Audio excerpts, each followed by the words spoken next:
Howdy folks, quick video on the Tobii Eye Tracker 4C, specifically for Elite Dangerous and for old codgers like me that tried VR and found it excessively tiring, especially if you're going to spend 4 or 5 hours on this game per day.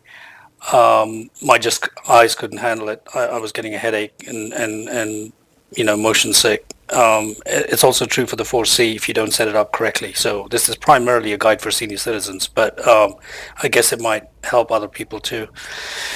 So to start off with, I'm just going to flip over to the settings just to show you what it comes with. So as far as settings go on this screen extension, it comes with the standard extended view settings for the gaze tracking, and then the head tracking, it's on direct.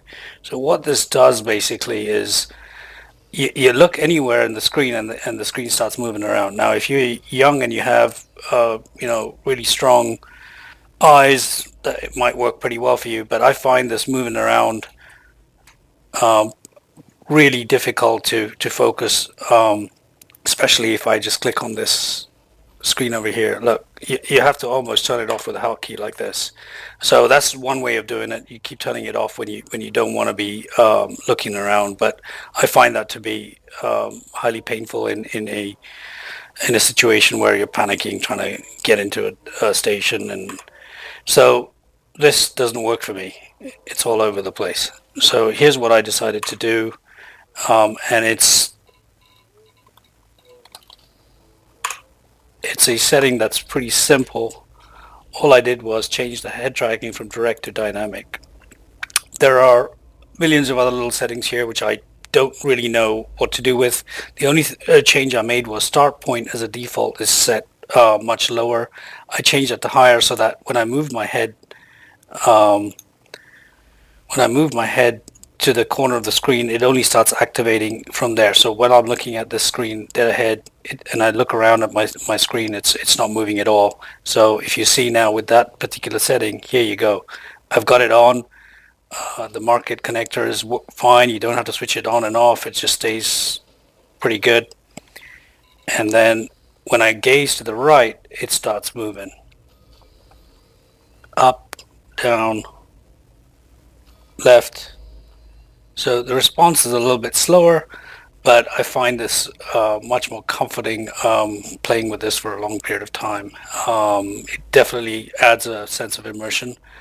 I'm not quite ready for VR yet. I think I'm going to wait for refresh and frame rates to get higher, or for maybe next gen to try it out. The one I tried out with, I think I tried out the Vive with a Formula One game, and it just drove me nuts. After 10 minutes I was sick as a dog. So anyway, that's as far as that is concerned. I'm going to do a quick launch and I'm going to show you how this feels.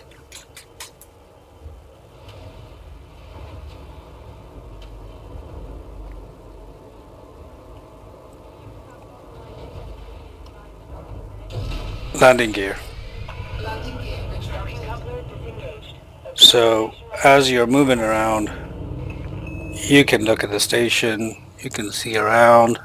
Really good for finding POIs when you're kind of doing skimmer missions and you're looking for POIs, and you're kind of, they get harder as your ratings go up, and so looking around on the ground is far easier. I recommend it in an ASP with the see-through floor rather than this thing. But let me give you an idea of where it, so getting a much better way of looking at things. There you go. So that's it in a nutshell. Let me go back to settings. So this is what's called the Infinity screen extension. If you go over here, once you install this eye tracker thingy, it installs a default driver. You calibrate it with your here you go. We can calibrate it just to show you. So you basically go through a little calibration so it can track your eyes. You can desensitize that as well. Once you've done that, you set up the the Infinity Eye extension, and then you select your game and you have a bunch of settings. I wouldn't mess with I would actually not mess with these too much. They seem to be pretty good. I did, like I said, change the start point. I also wrote down the exponent to one, whatever that means. And there are a bunch of other control functions over here, which I really left alone as standard. So give me a shout out if you need to know more. Otherwise, thank you for watching.